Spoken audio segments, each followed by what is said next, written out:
Shalom, Rabbi. Good morning. How are you, Leo? Good, Rabbi. I just said hello, everybody. Leo, I just sent you a flyer. I emailed you a flyer for the upcoming conference. Well, I'd like to talk about it with you later, if that's okay. We'll discuss it. Okay. Sure. Yes, Rabbi. Yes, Very good. certainly. Happy to receive your email. Good. That's excellent. Excellent. So shall we wait a minute, or are we ready to start already? What do you say? We are ready to start, Rabbi. We can start. Good.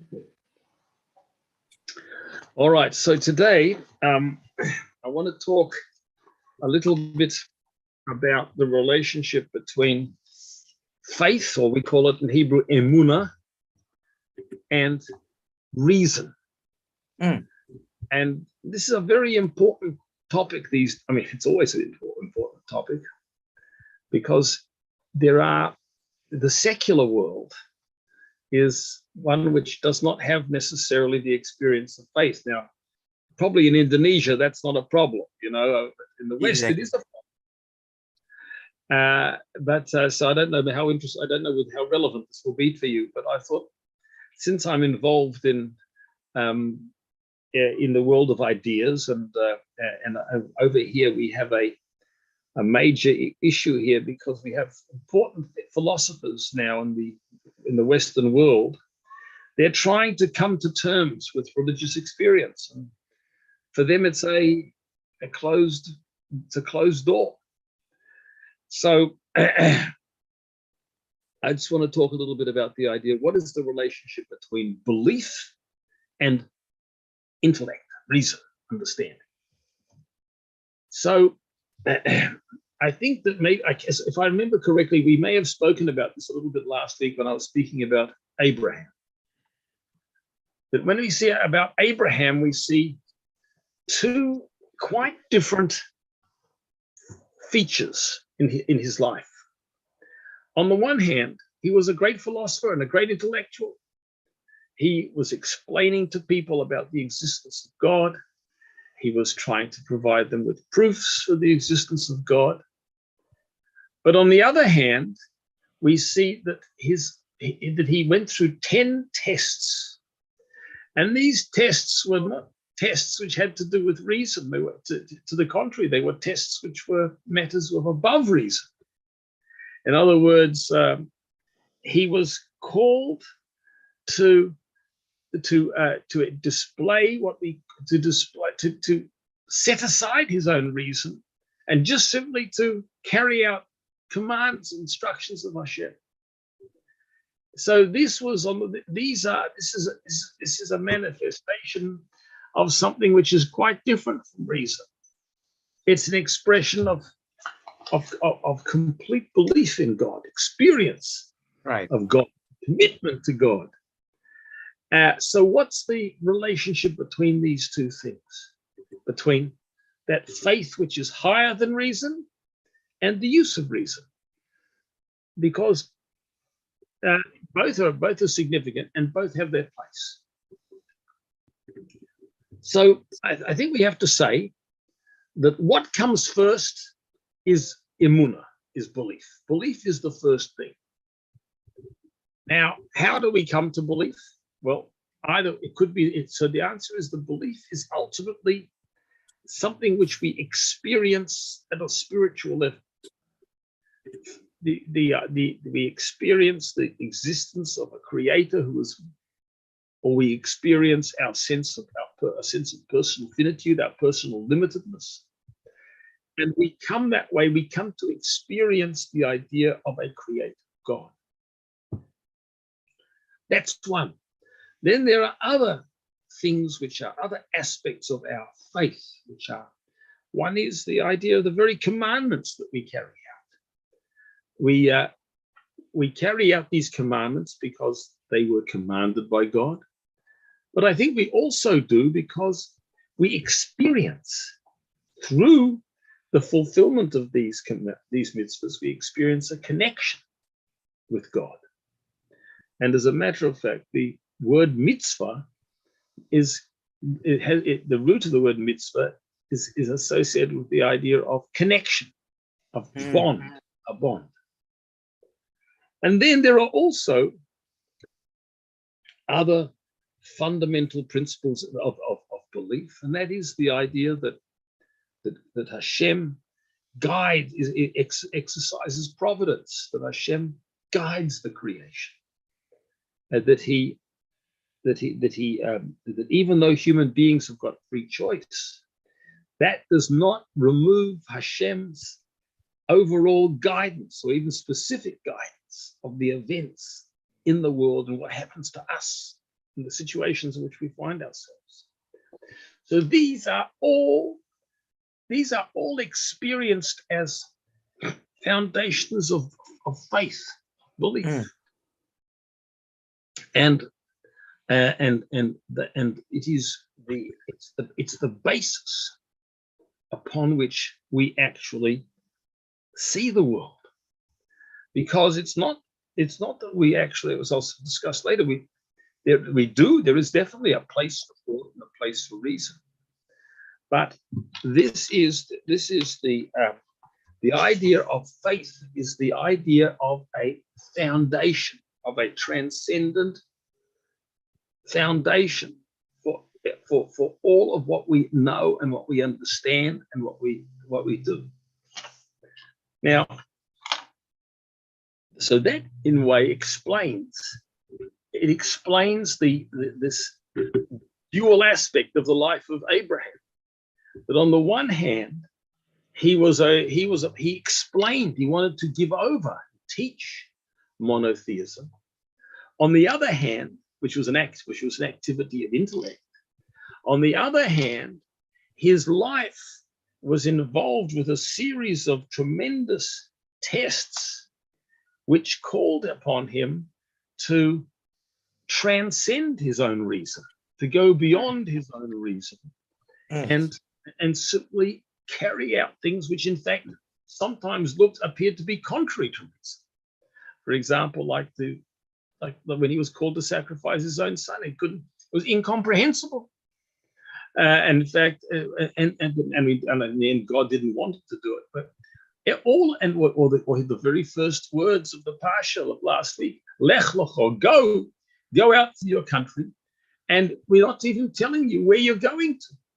You have to. He was a man. He was 75 years old. He's told to get up and go, and he gets up and he goes. So this is an illustration of the fact that what precedes absolutely everything is the idea of Emunah, and then we come also, as we'll explain later, to the idea that reason comes to have its foundations. But fundamentally, our connection to Hashem is an experiential one, which means we experience it. We experience it on a spiritual plane. And if I am asked personally, why do I keep Torah and the mitzvahs? I can give you all sorts of arguments, but I believe that the most fundamental is what I experience through them. In other words, I experience, I connect with God, I feel my connection. So ultimately, we're speaking about something which is beyond the physical. As a matter of fact, we speak. There is what's called there is the physical world, but there is also something which is called metaphysical. What does metaphysical mean? I have to just check what the word meta means in Greek. I should have looked that up. But I suspect what it means is that which transcends, that which is beyond the physical, that which is the background or the foundation of the physical. So these are it is a metaphysical experience, an experience of that which is beyond the physical, which is the foundation of the physical. That is the core basis of That's the core basis of faith. And then so maybe you'd like to give that over, then I'll begin to discuss, well, then why do we have reason? I'll discuss that later. Go ahead, if you like. Oke, Rabi. Saudara Abah. Selamat pagi, Bapak-Ibu sekalian. Rabi kembali bersama dengan kita, Baruch Hashem. Dan penjelasan Rabi hari ini akan melanjutkan perjalanan kita membedah ataupun juga mempelajari seorang teladan umat manusia, yaitu Abraham Avinu. Ya, dan kali ini Rabi akan menjelaskan terkait dengan iman dan alasan atau kepercayaan dengan intelek. Nah, di dunia yang sekarang ini, Bapak-Ibu sekalian, itu sepertinya itu dua hal yang tidak bisa bersatu gitu ya. Sepertinya dua hal yang terpisah satu dengan yang lainnya dan tidak akan pernah bisa bergabung ya. Karena pasti akan banyak yang berargumen bahwa ya kalau iman atau sesuatu yang terkait dengan Tuhan itu tidak bisa dinalar gitu kan, tidak bisa menggunakan akal sehat. Nah, bahkan sampai tadi Rabi berkata bahwa di dunia barat gitu kan, karena saking mungkin mereka mengagung-agungkan yang namanya intelek atau reasoning gitu ya, sehingga mereka berkata bahwa kalau urusan dengan agama itu sesuatu yang tertutup, udah deh gitu kan, sesuatu yang udah nggak ada apanya ya, nggak ada jalan, nggak ada percabangan, nggak ada ya, tidak ada yang bisa didiskusikan, intinya kira-kira seperti itu. Artinya saklek, kaku, dan ya boleh dikatakan ya pintu tertutup, closed door gitu kan, tadi Rabi mengatakan demikian. Nah, tapi uniknya kalau kita melihat seorang yang bernama Abraham, Bapak Abraham ya, yang dalam parasya minggu lalu dan juga sedang kita gali dengan dalam. Ini orang ini unik gitu. Ini Abraham ini seorang yang unik. Dia itu seorang filosofer ya. Artinya kalau filosofer itu adalah filsuf gitu, bahasa Indonesianya kan filsuf ya. Nah, filsuf itu artinya dia pasti menggunakan intelek dong. Dia pasti menggunakan pemikirannya. Dan itu yang terjadi, dan itu memang benar. Abraham itu mengerti dan mengetahui bagaimana jagat raya ini bekerja, bagaimana semua itu berhubungan satu dengan yang lain. Dan Abraham memberikan penjelasan kepada orang-orang sekitarnya, bahwa begini loh dunia ini bekerja, begini loh planet-planet ini bekerja, segala macam semuanya dia bisa mengerti dan dia bisa memahami. Ya, jadi dia adalah seorang filsuf, dia adalah seorang pemikir yang menggunakan inteleknya tentunya. Pasti kan? Itu yang pertama. Yang kedua, tetapi kita juga tahu bahwa Abraham itu adalah orang yang sangat percaya kepada Tuhan. Ya kan? Orang yang bahkan dikatakan dalam semua kepercayaan itu adalah pelopor daripada monoteisme. Ya, dan kita juga tahu ceritanya bahwa Abraham itu adalah besar di lingkungan penyembah berhala, Bapak-Ibu sekalian. Dan sebetulnya dikontraskan dengan bahwa Abraham itu seorang filosofer. Itu kemarin minggu lalu bersama dengan Rabi kita juga menyinggung sedikit bahwa Abraham memiliki 10 ujian, 10 test gitu kan. 10 ujian ini buat Abraham itu dan kita bisa nilai bahwa itu semua adalah sesuatu yang di luar daripada nalar, sesuatu yang di luar daripada logika. Mulai dari tes yang pertama, yang kemarin kita singgung juga, yang sempat kita bahas juga secara detail dalam komunitas Bnei Noah Indonesia, dalam pemahaman Torah yang lebih dalam, yaitu adalah leh-leha, pergilah kamu gitu kan dari tanahmu dan ke tempat yang akan aku tunjukkan. Awalnya kan seperti itu. Bayangkan kalau kita disuruh pergi aja gitu kan, pasti kita akan bertanya kemana, ya kan? Logika dan intelek itu kita berkata pergi, saya mau pergi, tapi kemana? Nah, ini kan Abraham kan tidak dikatakan kemananya.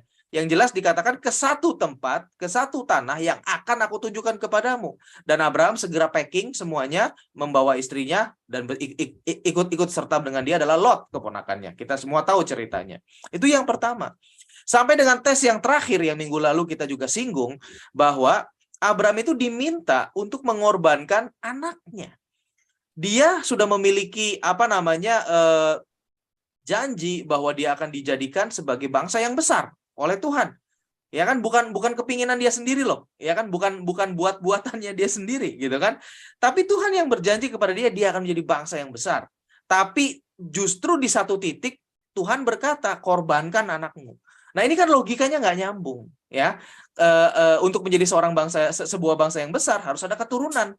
Satu anak oke lah bisa gitu kan. Akan lebih baik bila mana anaknya banyak gitu kan. Akan menjadi cepat menjadi bangsa yang besarnya. Tapi dengan satu anak bisa nggak? Bisa, walaupun agak lambat tentunya, lebih lama. Lah ini anak yang satu-satunya diminta dikorbankan. Itu kan logikanya nggak nyambung. Secara intelek, secara reasoning itu nggak nyambung. Apa alasannya? Tapi kita tahu bahwa Abraham taat. Nah ini Bapak-Ibu sekalian. Jadi di sini yang akan dibahas pertama itu adalah terkait dengan belief, terkait dengan kepercayaan itu. Nah itu adalah semua dikatakan dalam bahasa Ibrani, itu adalah sebuah yang namanya emunah. Ya, nah emunah ini itu ada beberapa hal dan emunah ini yang menjadi dasar daripada apa yang akan kita bahas. Yang pertama adalah yang terdapat di dalam emunah, di dalam kepercayaan kita kepada Tuhan itu adalah percaya adanya pencipta. Itu yang pertama. Itu yang perlu kita pahami dan yang perlu kita ngerti gitu ya. Jadi dunia ini semua sama seperti Abraham juga katakan bahwa dunia ini semua tidak mungkin terbentuk dengan sendirinya. Tiba-tiba ada molekul ini, ada molekul itu bertabrakan lalu menjadi sesuatu. Oke lah, boleh kita ambil bahwa itu teori Big Bang seperti itu. Tapi molekul-molekul yang bertabrakan itu siapa yang buat?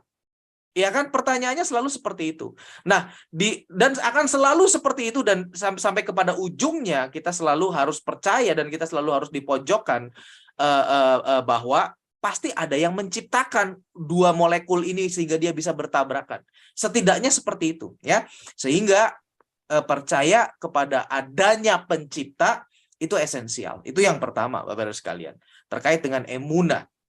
Yang kedua, kita juga percaya bahwa sang pencipta ini memberikan perintah, memberikan aturan buat manusia, ya.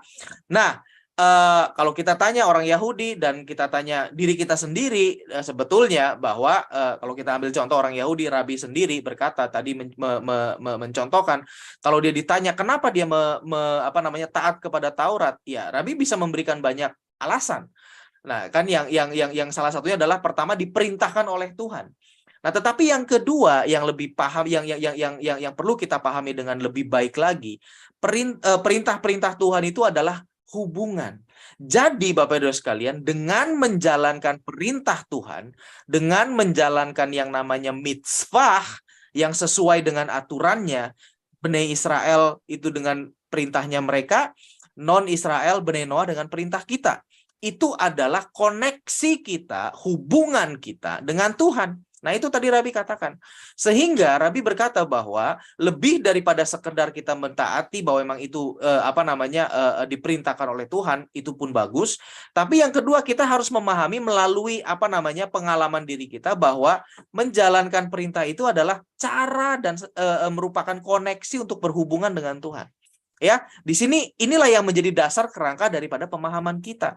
Jadi hubungan dengan Tuhan itu bukan seperti yang menyepi di kamar lalu diam aja komat kamit, nggak makan, nggak minum, nggak tidur, apa segala macam semuanya itulah gitu kan. Nggak seperti itu. Justru berhubungan dengan Tuhan adalah menjalankan perintahnya. Itulah koneksinya gitu loh Bapak Ibu sekalian. Dengan kita menjalankan perintah Tuhan, dengan melakukan kebaikan, dengan tidak membunuh dengan sesama, dengan apalagi tidak berbuat curang, tidak mencuri dan menjaga alam semesta ini sebaik-baiknya, itu kita sedang berhubungan dengan Tuhan. Kenapa demikian? Karena memang itulah yang dikehendaki oleh Tuhan. Itu kan simpelnya seperti itu. Ya, nah jadi kata mitzvah itu juga ada hubungannya dengan kalau kita pecah, kalau saya kan suka mecah kata gitu ya, bahasa Ibrani ini dari kata apa dan maka dari itu ada hubungannya. Ini pun sama, mitzvah itu ada hubungannya dengan connection, ada hubungannya dengan berhubungan, yaitu tadi koneksi itu tadi. Nah itu dari kata mitzvah itu seperti itu. Ya, itu yang kedua. Yang ketiga, kita juga harus paham dan harus di dalam emunah itu, yang ketiga komponennya adalah Tuhan Sang Maha Pencipta itu yang mengatur dunia ini, yang memberikan perintah kepada manusia, itu juga mengatur semuanya. Artinya Tuhan itu mengorkestrasikan semuanya. Tuhan itu membuat segala macam itu bekerja sesuai dengan rencananya, termasuk diri kita. Bahkan sampai dengan diri kita sendiri pun itu semuanya ada dalam rancangan Tuhan. Nah, itu yang harus kita pahami. Dan inilah yang menjadi fondasi bagaimana kita melihat dunia. Ya, bayangkan bila mana tidak ada fondasi ini, maka tentu jelaslah akan berkata bahwa dunia ini tercipta dengan sendirinya, tiba-tiba saja berevolusi, tiba-tiba melakukan begini begitu, bisa sampai tiba-tiba ada manusia puff seperti itu. Ya, tapi kalau kita memiliki pemahaman yang tadi, emunah itu tadi kan 3 poin tadi, kita akan melihat dunia itu berbeda. Kita akan memperlakukan sesama manusia itu berbeda. Kita akan melakukan perintah Tuhan itu juga dengan pemahaman yang berbeda, dengan pemahaman bahwa itu adalah koneksi kita dengan Tuhan. Ya, nah maka dari itu terkait dengan hal ini memang benar adalah terkait dengan emunah ini, terkait dengan kepercayaan ini adalah sesuatu yang metafisik. Meta itu dalam bahasa Ibrani, dalam bahasa Greka, dalam bahasa Yunani, karena memang ini kan meta itu kan bahasa Yunani ya. Itu artinya beyond, itu artinya di luar, itu artinya transcendence gitu kan. Sehingga ini semua memang di luar daripada fisik, di luar daripada sesuatu yang bisa kita lihat, sesuatu yang bisa kita pegang, sesuatu yang bisa kita rasakan, gitu kan. Tapi ini nyata, gitu. Nah, itulah yang disebut dengan metafisik, dan itulah yang disebut dengan emunah dan kepercayaan. Dan ini ada dalam Abraham, seperti itu, Bapak Ibu sekalian. Over to you, Rabbi. Thank you. So, what then is the role of reason? Well, first of all, reason is very important, because it is human reason which actually is used to build build society, to build the human existence. We use reason when we in our involvement with nature to make a living. There is technology, more advanced technology, less advanced technology. There are all of the activities of our life involve different kinds of different kinds of applied knowledge. And there's knowledge how to cook, there's knowledge how to sew, there's knowledge how to agriculture, knowledge of industry. Everything that the human being does is being virtually set out through forms of human knowledge. So the world, in many ways, our world and our lives are constructed with the assistance of human reason. Now, right. The thing then, the task, however, is for us to bring the principles of Emunah, the principles of faith, into our everyday understanding and activity as this is conducted with reason. So let me give an example. One of the things which we believe by virtue of Emunah is the concept of divine providence. Divine providence is something which it's a fundamental principle of Emunah, of belief. What does it mean? It means that everything which, as mentioned before, everything which happens to us is divinely guided. Nothing in life is random. Nothing in life is haphazard. It is something that even though human beings have free choice, which means that human beings, all sorts of things can happen in the world as a result of human choices. Right. But at the same time, Hashem, so to speak, crafts and controls the outcomes of these actions in a way which is under his supervision, so that whatever I do, whatever I see, wherever I go, I'm in a situation which is providentially established by Hashem. That's my belief. That's our belief. Now, the question then is, how do I make this part of my mindset? How do I make this part of my, how do I use my mind now to integrate this concept? So, for example, if if I have an encounter with another person, and that person says something which I didn't expect him to say, or it might even be something which upsets me or disturbs me, I have to think and I have to realize that I heard that comment as by virtue of divine providence. There's a reason why I heard it. There's a reason why I see it. If my business, for example, suddenly improves, or if God forbid it suddenly becomes worse, that's also divine providence. What lesson can I take from it? How shall I, knowing that it is meaningful and purposeful, how can I now discover the cue? What is Hashem guiding me? How is Hashem prompting me now with this new thing? So therefore, for example, that is a specific example of how a person should use his or her understanding, intellect, to make sense of things, knowing that on the basis that the divine providence operates everywhere. Just as Hashem recreates the world in every moment, so also he creates it as he wants to recreate. And in other words, there is reason and there is purpose. So that is one example of how how I'm supposed to use my mind now to use my mind in a way which integrates the foundations that come from Emunah. In other words, Emunah supplies the foundations of reason. So, and even in a situation, let us say, where I'm applying some sort of I'm practicing something which I may not think has got anything to do with divine providence. For example, I'm cooking. If a lady is cooking or a man is cooking, or I'm involved in an activity, I'm driving a car, or I'm working. I'm working as a lawyer, I'm working as a carpenter, whatever it might be. The wisdom, the intellect which I'm using now, that also has to be something which is oriented for a purpose. In other words, the person uses their mind to make a living. So that has to be also, that you have to know why, not only how to do it, but why you're doing it.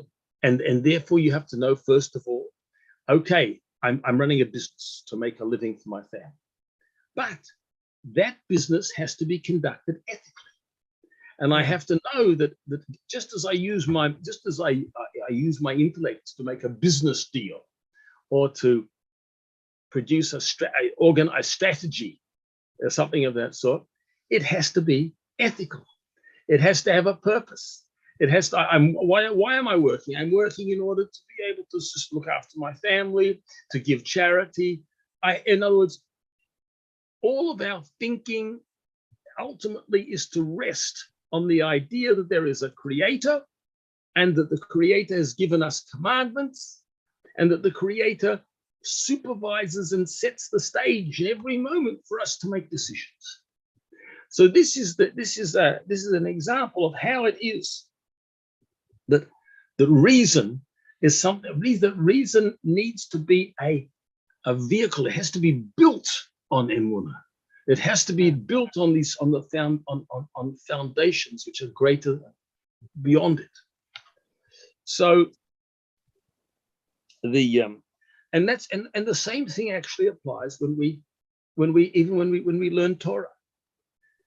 Why do we do the commandments? Hashem gave us commandments to do, but we can quite legitimately ask, okay, I want to understand this commandment to the extent to which I'm able to, or I see a question here, or I have a contradiction, and I need to resolve. Also, if I have questions, I'm allowed to ask the questions. Hashem wants us to ask the questions. He wants us to use our mind to analyze, but our analysis will not shake the foundations. The foundations will stay in place. I'm doing the commandments ultimately because God has commanded me to do them. But I am allowed to say I do I want to understand this. I want to apply it. I have a question from here and a question from there. That is very important, because when we use our mind in this way, we actually integrate Emunah, the foundations, into our existence. Intellect should be the conduit, the vessel through which our belief comes into ourselves and into the world. In other words, what is, as I say, our intellect builds society. Our intellect builds our own life. Now let that intellect, however, be based on Emunah, and let therefore all of the just as intellect structures and integrates with my mind. When I'm thinking as a religious person all day long, that means that all of my activity is meaningful. All of my activity is in a way creating a world, creating a society on the foundations of Emunah, on the foundations of the belief and on the divine commandments and on divine providence. So intellect and reason is something of great importance, but it is, when do we say that? When it is founded on Emunah. Now, there are many things which we do which we don't see an immediate connection to Emunah. For example, if I'm studying mathematics, or if I'm learning how to program a computer, or if I'm running a business, I mean, there is a theory of how to run a business. There's a theory of how to cook. There's a theory of all of these things have theories, but and I don't necessarily, within the theory itself, I don't necessarily see where, I don't see God. I don't necessarily see Hashem in a cookbook or in something of that.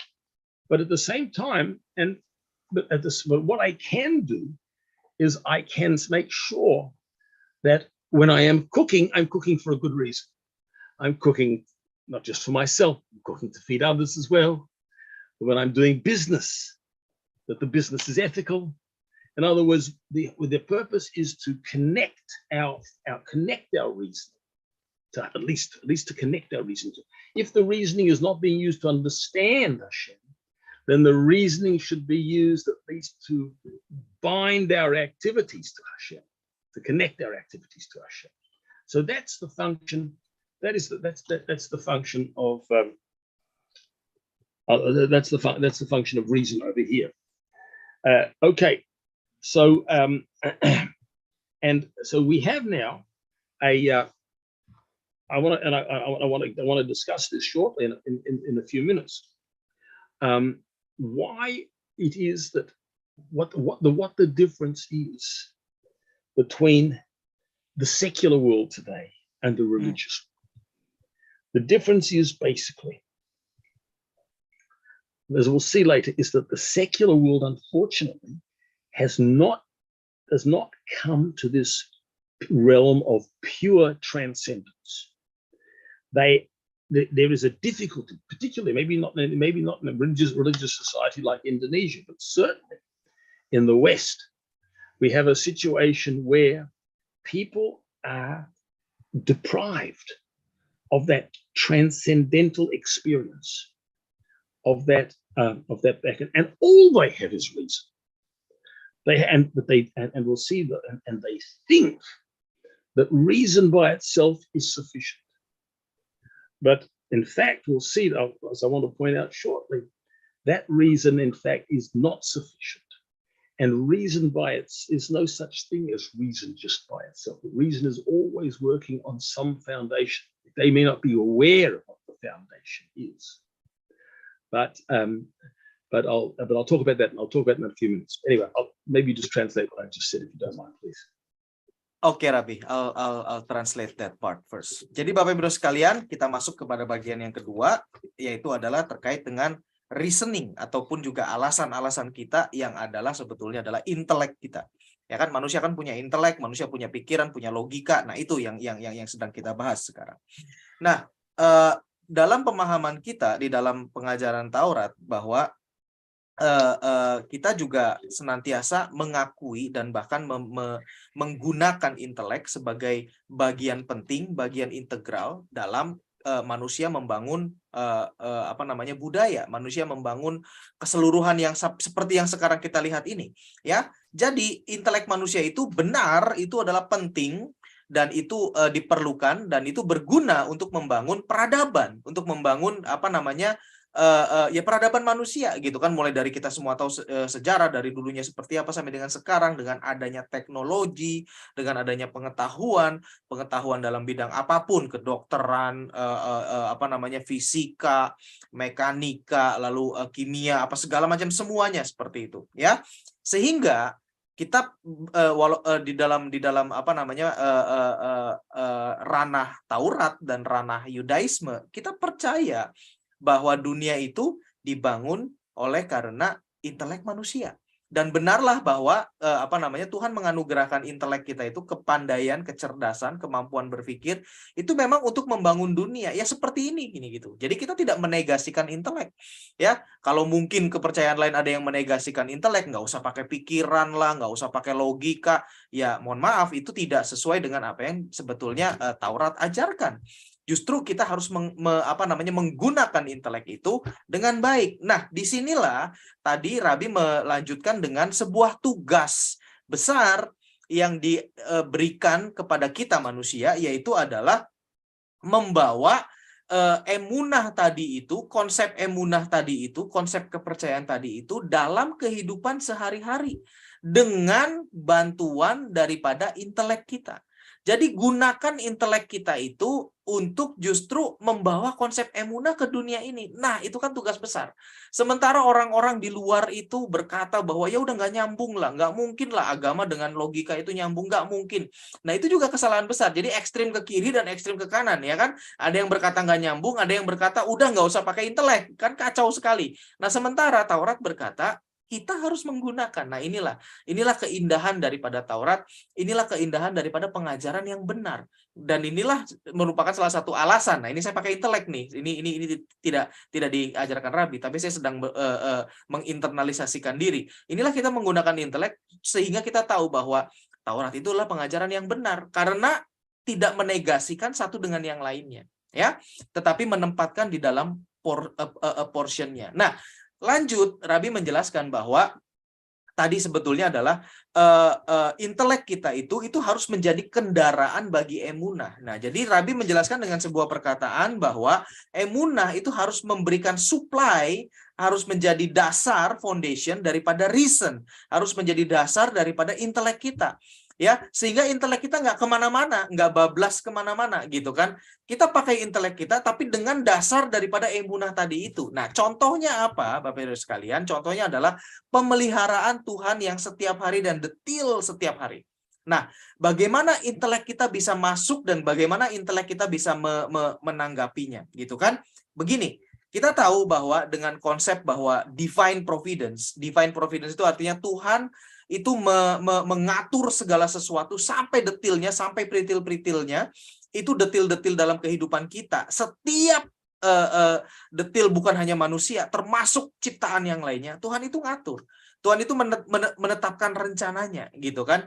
Nah, sehingga kita percaya dari sini bahwa tidak ada sesuatu itu yang terjadi secara kebetulan, secara random, gitu kan. Tidak ada yang terjadi bahwa ya udahlah memang dilalah gitu kan. Kalau bahasa Jawanya itu dilalah terjadi ya sudahlah gitu kan. Enggak begitu. Nah, maka dari itu untuk kita bisa mengintegrasikan dan menjadi bagian dalam kehidupan kita, Bapak Ibu sekalian, Rabi memberi contoh, misalnya Rabi itu bertemu dengan seseorang, gitu kan, ngobrol,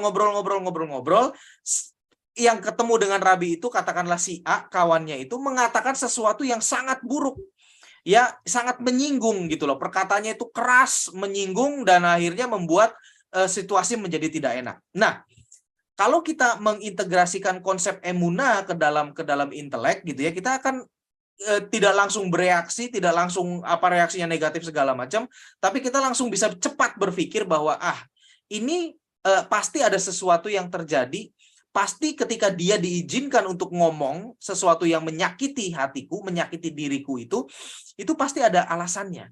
Itu pasti bukan kebetulan. Itu pasti ada sesuatu yang harus kita pahami di sini kenapa itu terjadi, gitu kan? Pasti ada campur tangan Tuhan di situ sehingga dia bisa mengatakan hal yang buruk itu di depan saya, gitu kan? Seperti itu. Hal yang sama juga terjadi dalam kehidupan yang lain. Kenapa tiba-tiba mungkin bisnisku naik? Bukan tiba-tiba lah. Kenapa bisnisku itu diizinkan untuk naik, gitu kan? Atau kenapa bisnisnya diizinkan untuk down? Untuk urusan di kantor juga sama, untuk urusan di rumah tangga juga sama. Kenapa ada konflik ini? Kenapa ada konflik itu? Kenapa kok ini kita dianugerahi dengan demikian? Kenapa kita mengalami demikian? Itu semua pasti ada alasannya. Dan itulah tugas kita bisa menemukan alasan-alasan tersebut, gitu kan?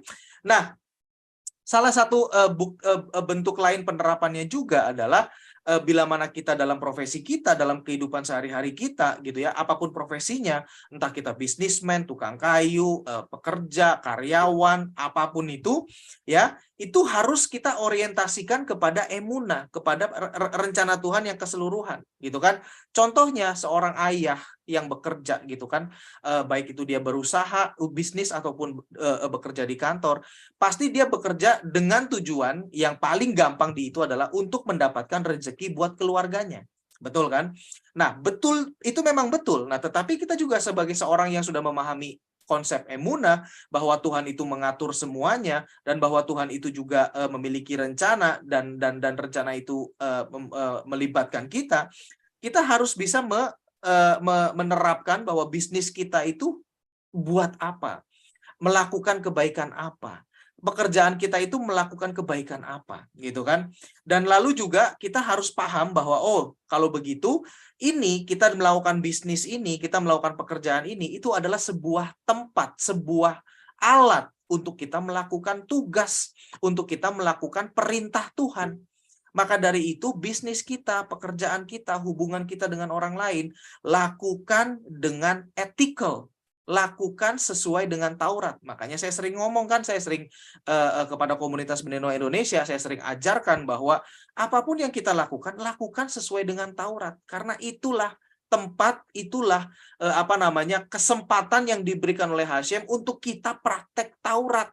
Melalui apa? Melalui kehidupan sehari-hari. Dalam usaha kita, dalam bisnis kita, dalam pekerjaan kita, hubungan kita dengan orang lain, itu adalah kesempatan yang diberikan oleh Hashem untuk kita melakukan praktek Taurat. Nah, itu yang harusnya seperti itu, ya.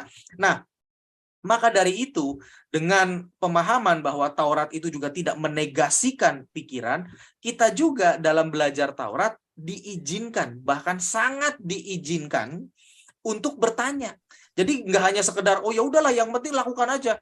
Masalahnya kenapa ya nggak tahu, pokoknya ini perintah Tuhan, lakukan saja. Nah, kebanyakan kepercayaan kan begitu kan, pokoknya ini sudah dari Tuhan, gitu kan, lakukan saja gitu. Apalagi ditambah-tambahin kan, ada pemimpin yang ngomong mengaku mendapat dari Tuhan bla bla bla bla, mengatasnamakan otoritas Tuhan. Nah, itu ngawur gitu kan. Tetapi di dalam Taurat justru kita diizinkan bertanya, ya, mengapa begini? Kenapa kok perintahnya begini? Sebagaimana yang senantiasa kita lakukan gitu kan. Kenapa sih seperti ini? Lalu kalau ada kondisi seperti ini bagaimana? Itu normal. Dan makanya kalau kita lihat di dalam pengajaran orang Yahudi di dalam Talmud apa segala macam, isinya itu pertanyaan. Mereka tanya jawab. Gemara bertanya kepada Tanaim segala macam gitu. Isinya itu pertanyaan. Ya karena memang seperti itu. Kita harus menggunakan logika kita. Kita jangan kayak katak dalam tempurung. Pokoknya dan pokoknya, nggak bisa seperti itu, Bapak Ibu sekalian. Ya, sehingga secara secara kesimpulan tadi kita sudah singgung, dan untuk dinyatakan kesimpulannya adalah manusia ataupun untuk membangun peradaban dibutuhkan intelek. Jelas, dan itu kita tidak bisa negasikan. Taurat tidak menegasikan, tidak menghilangkan peran intelek. Taurat justru menggunakan intelek itu agar manusia bisa membangun peradaban yang etikal, peradaban yang sesuai dengan Taurat, yang sesuai dengan nilai-nilai yang baik, yang sesuai dengan perintah Tuhan, sehingga dunia ini menjadi dunia yang beradab. Itu intinya Bapak Ibu sekalian. Over to you, Rabbi. Thank you. So, going back to the secular person, particularly in the West, who cannot understand the spiritual foundations. Now, what we have here is that very often they are saying to us, we are not interested in the metaphysical.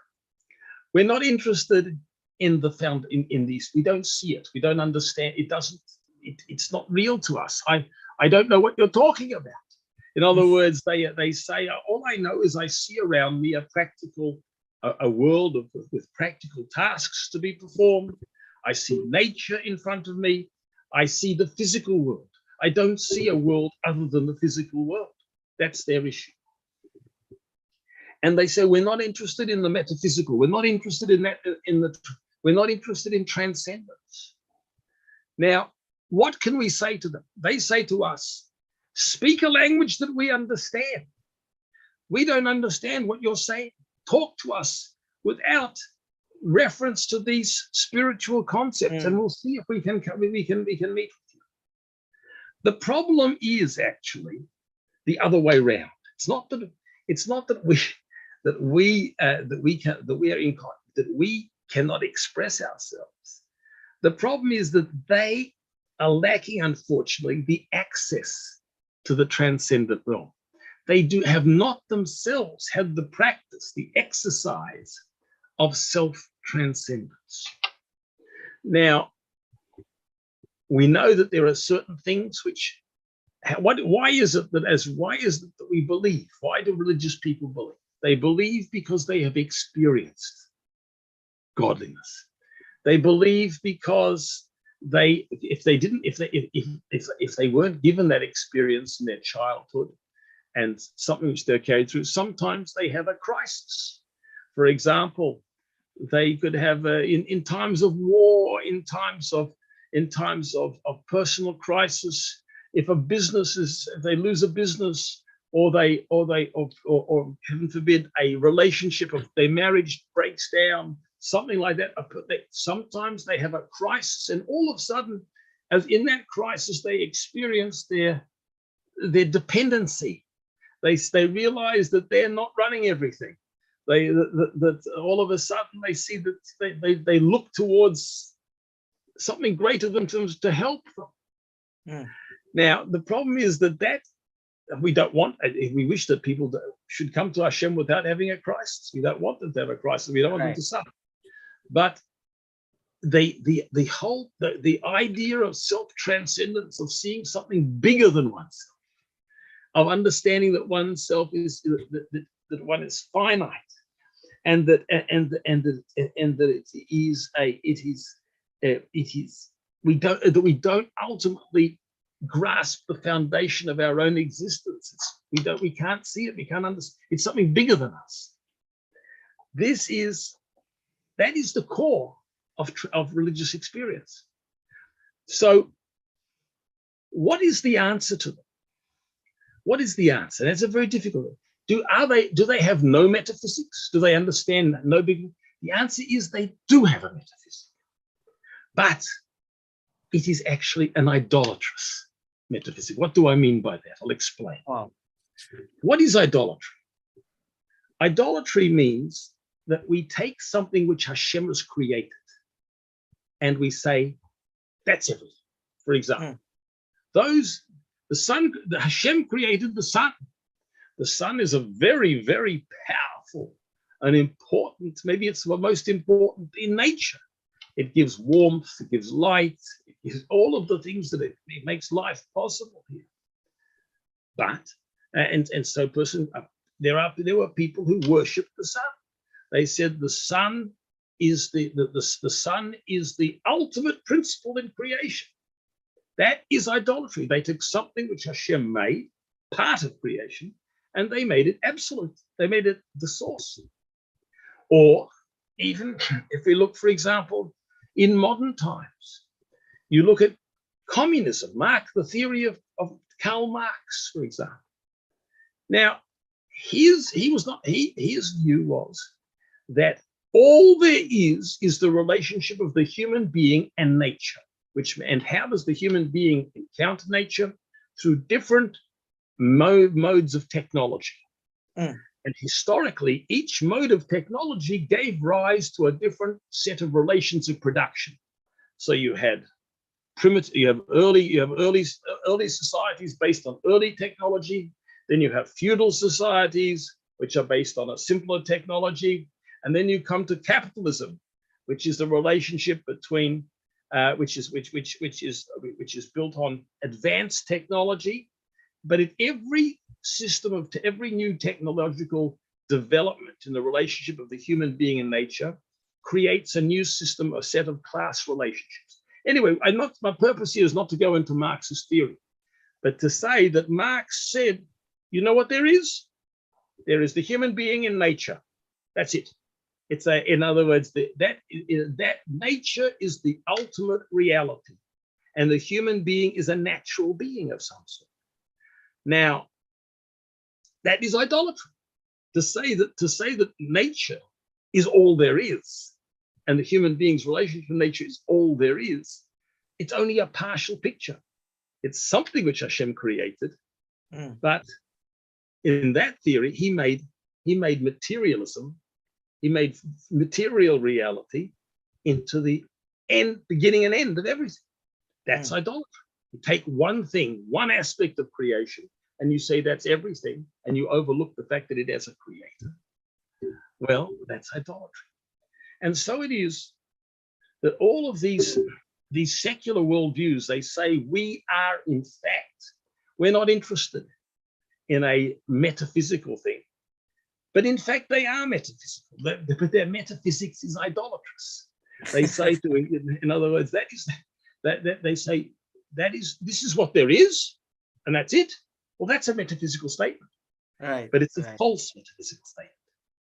And really, what distinguishes the secularist from the religious person is the degree of self-transcendence. Whether they live a life in which they are anchored, they're tied to certain physical interests, to certain concrete perceptions, and they make a fetish out of that. They make that into everything, or whether they're able to say, no, there's something bigger. There's something beyond. There is something which is truly metaphysical. In other words, which ultimately leads us to the Creator. Because there's a choice. Either we believe that God is the creator of everything, or we don't. Or we say the ultimate principle is something in creation.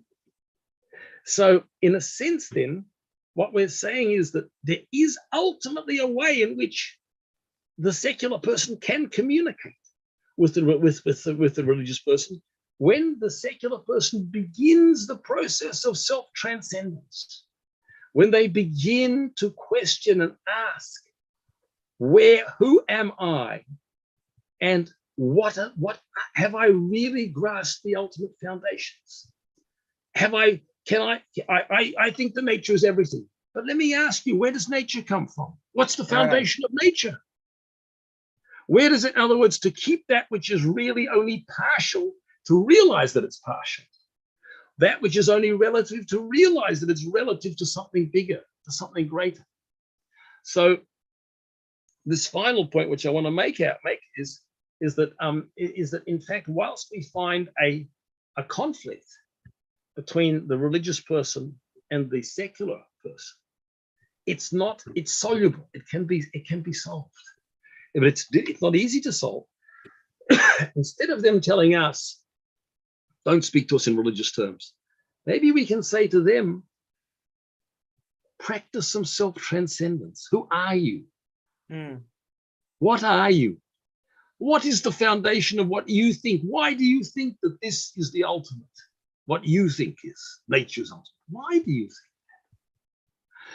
that? And that way we can prompt a process of ultimate self-transcendence and self-reflection. Yeah. Anyway, Lee, I don't know how much more time there is. There's 5 minutes. Do you think you can give that over in 5 minutes, or would you like to give it over after I leave? When we have questions, what do you think is best? Okay, I think I can just translate it first. Rabbi. Okay, good. Fine. Okay, good. Yeah. Good. Okay.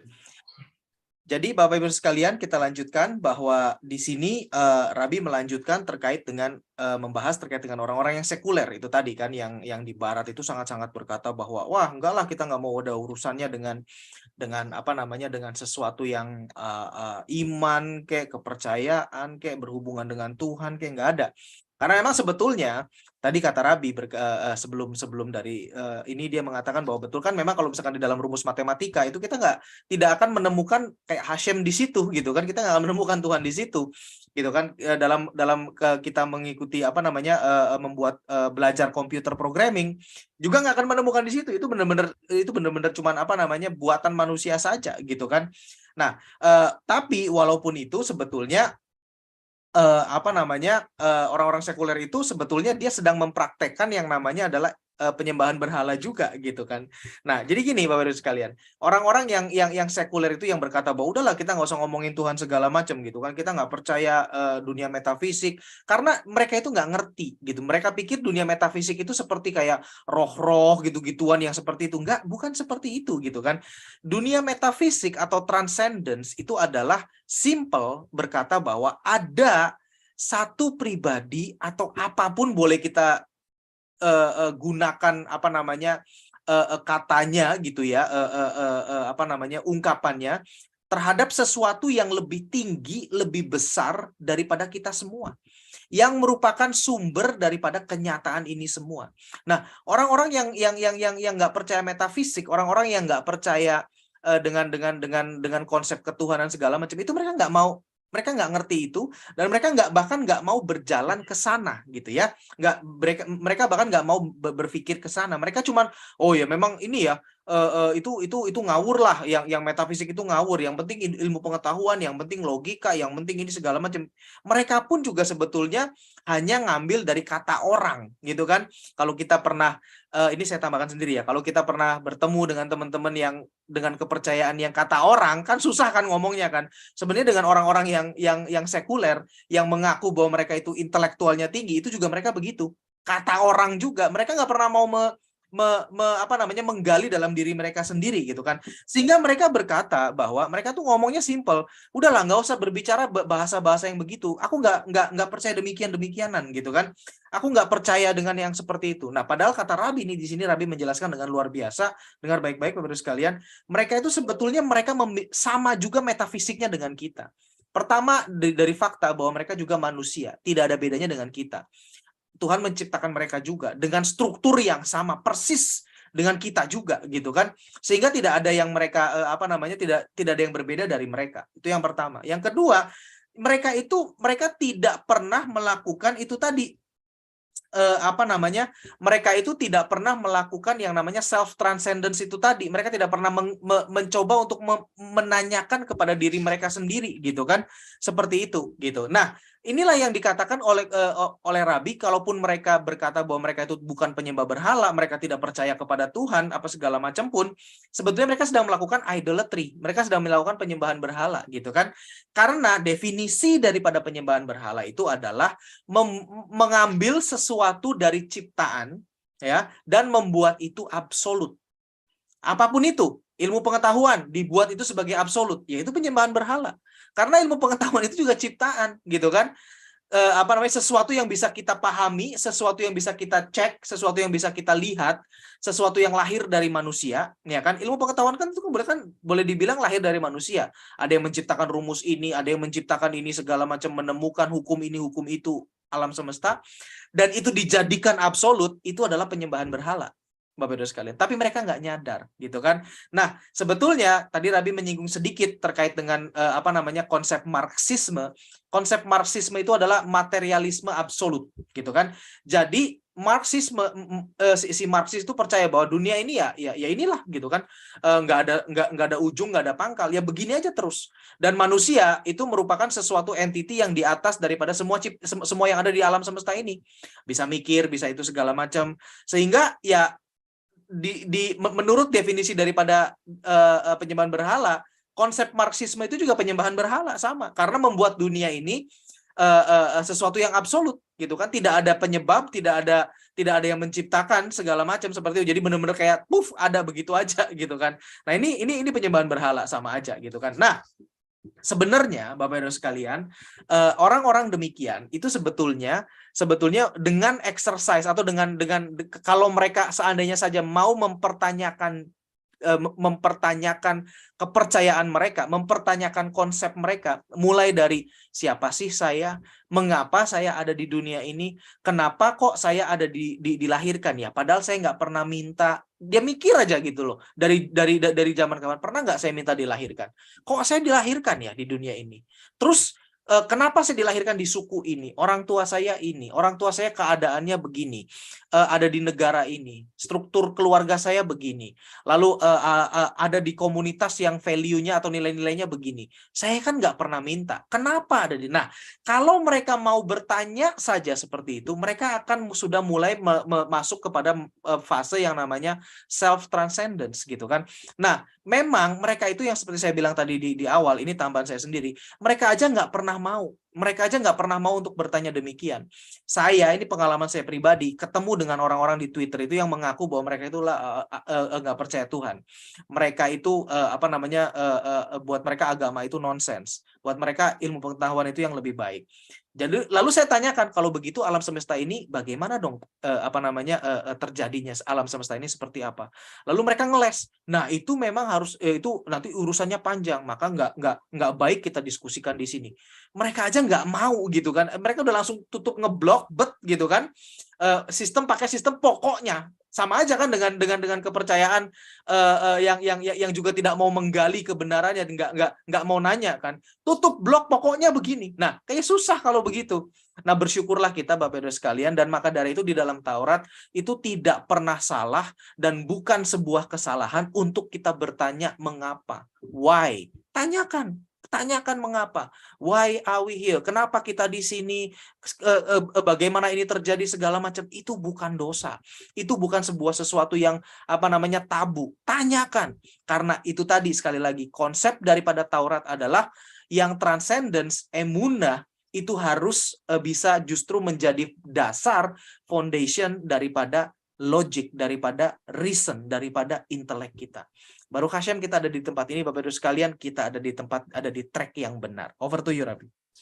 Well, I think I unfortunately have to stop now. If there's a question, I'll be pleased to answer it. Maybe there's one question, Rabbi, if you would like to just one question. Yes. Previously we discussed that definitely in Judaism, in Torah, in Torah, we are encouraged to ask, right? We just don't receive as it is and then blindly do it.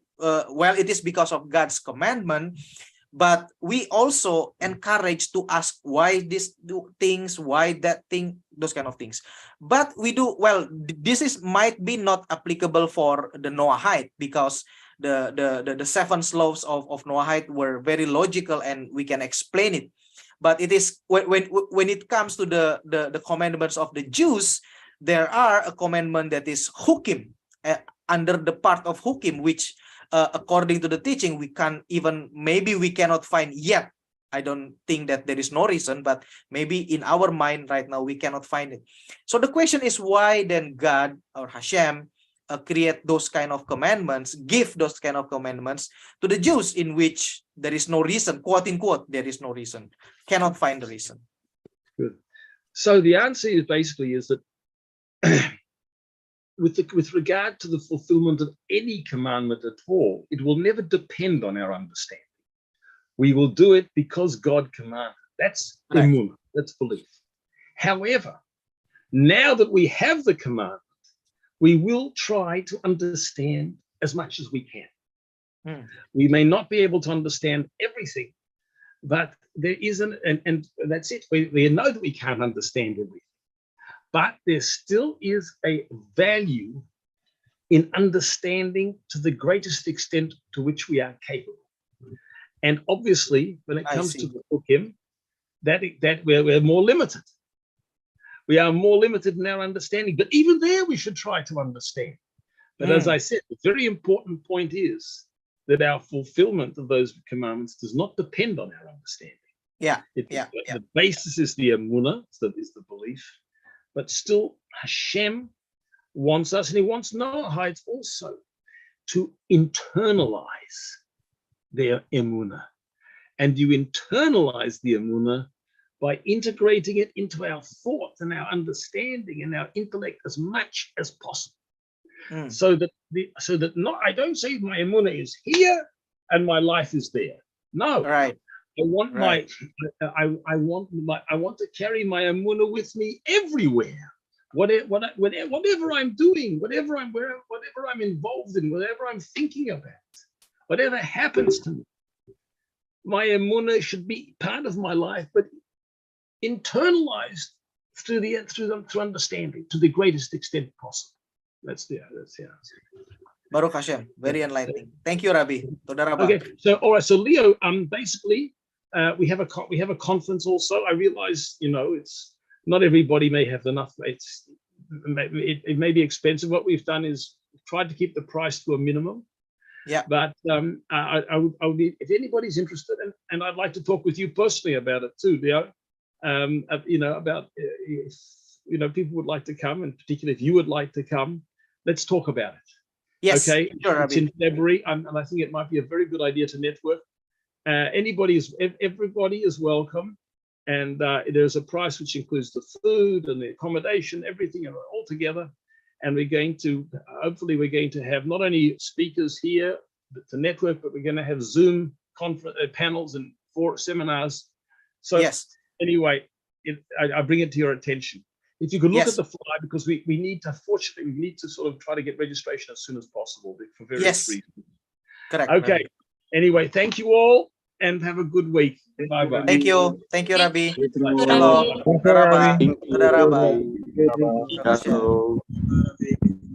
Baik, Bapak Ibu sekalian, tadi pertanyaan terakhir atau hal terakhir yang ditanyakan, mungkin bagi kita ada yang tahu bahwa di dalam perintah Yahudi itu ada perintah yang kategorinya masuk kategori hukim, yaitu perintah yang mungkin kalau kita cari saat ini alasannya itu tidak jelas gitu ya, seperti menjalankan Syabat. Buat apa coba gitu kan?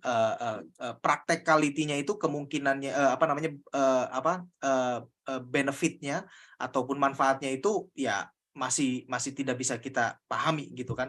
Nah, tapi Rabbi tadi menjelaskan dengan sangat jelas seperti ini. Yang pertama, pemenuhan daripada perintah. Nah, ini kalau Bnei Noah itu perintahnya kan jelas gitu kan, artinya logikanya alasannya ada gitu kan.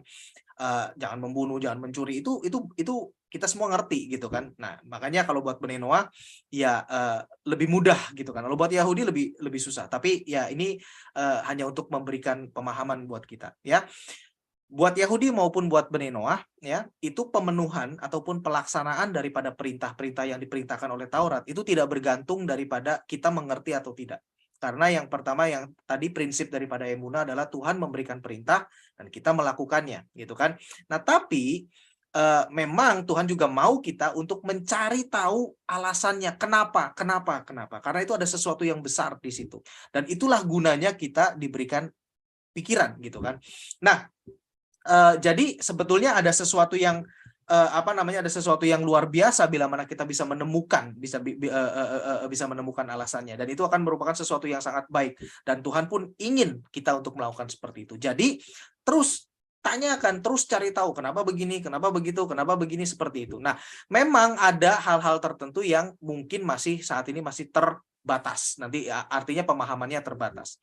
Tapi yang jelas itu tidak membuat bahwa perintah itu akhirnya tidak perlu dilakukan. Salah, tidak seperti itu ya.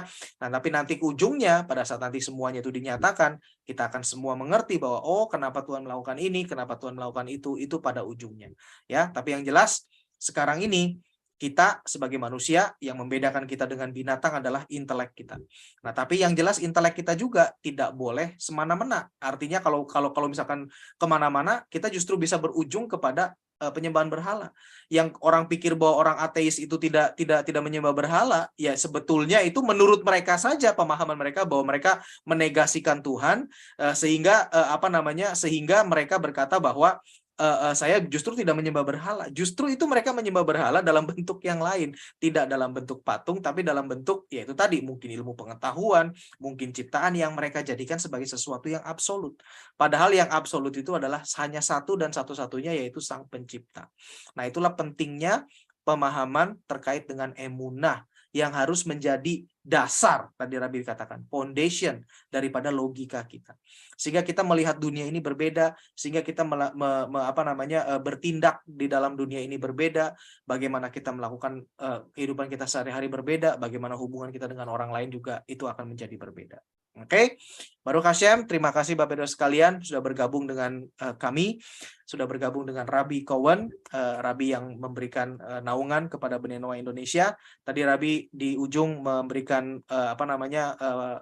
pengumuman bahwa nanti conference kita ada di Melbourne, dan memang ya yang bisa ikut mari kita ikut, kalau enggak juga nanti Rabi juga akan mencoba membuat ini menjadi Zoom atau apa segala macam sesuai dengan hal itu, gitu ya. Nah, tapi yang jelas ini sebuah kesempatan buat kita, utamanya agenda utama daripada conference ini adalah networking. Kita akan membuat network di Asia Pasifik ini, para Noahide bukan hanya di Indonesia tapi dari berbagai negara. Ayo kita bergabung, intinya Rabi kan maunya seperti itu. Sehingga kita buat network dan membuat sesuatu yang sangat jejaring yang kuat, saling menguatkan, dan tentunya agar terang Taurat bisa dipancarkan di area kita ini. Seperti itu Bapak Ibu sekalian. Baruch Hashem, terima kasih bisa saya izinkan kembali kepada kegiatan masing-masing. Hashem memberkati, Hashem menyertai, dan tentunya Hashem akan senantiasa terus menyinarkan terangnya, makin lebih hari makin terang kepada kita semua. Toda Rabah, Shavuot Tov, dan Leitraut. Shalom.